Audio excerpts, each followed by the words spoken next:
teaches them the gospel, and works that he may not burden them with his needs. The second reading.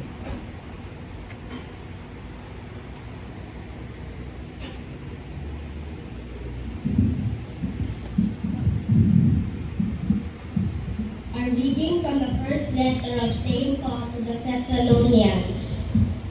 Brothers and sisters, we were gentle among you, as a nursing mother cares for her children.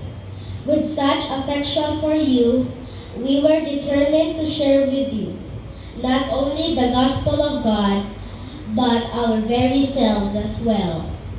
So dearly beloved, had you become to us.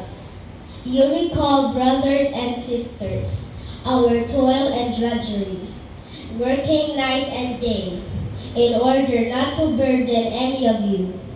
We proclaim to you the gospel of God, and for this reason we too give thanks to God unceasingly that in receiving the word of God from hearing us, you receive not a human word, but as it truly is, the word of God, which is now at work in you who believe.